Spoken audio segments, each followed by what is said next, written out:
Good evening, this is Rizwan, and you are watching the Indian Weekender at 5. The big news and headlines from today are: New Zealand has reported a total of 7 positive cases in the last 3 days at managed isolation facilities.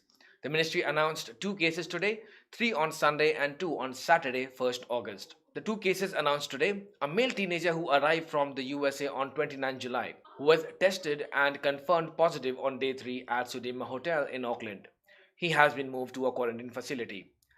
The second case is a man in his 20s who arrived in New Zealand from Switzerland via Amsterdam and Seoul on 20th July. He had been staying at Sudima Hotel in Christchurch and tested negative around day 3 of his stay, then tested positive at the second routine test. It has been 94 days since last community transmission was reported.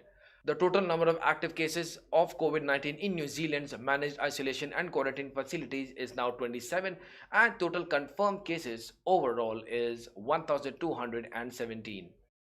The Office of Indian High Commission has announced this afternoon that the Vande Bharat mission's 2 repatriation flights from Auckland to New Delhi scheduled for this month has been postponed. The announcement was made on Indian High Commission's social media post advising everyone that the 2 flights earlier scheduled on 8th and 13th August have now been postponed till further notice. Earlier last week, the Indian High Commission had announced Phase 5 flights by Air India under the Vande Bharat mission that were supposed to repatriate stranded Indian nationals from New Zealand to India. The New Zealand High Commission's office has further given a rough idea of the fare of repatriation flights. The approx economy class airfare from Auckland to New Delhi may be around $2,480.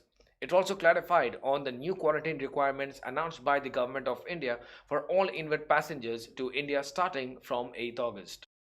Auckland Airport has announced its international terminal will be separated into 2 zones in anticipation of a travel bubble. In a release, the Auckland Airport revealed it was preparing to separate different categories of travelers as they pass through the international terminal, in anticipation of a safe air corridor being formed between New Zealand and the Cook Islands. Zone A would be a safe travel area to be used by people traveling between countries with which New Zealand has a safe travel arrangement, and for people who had been in New Zealand for more than 14 days.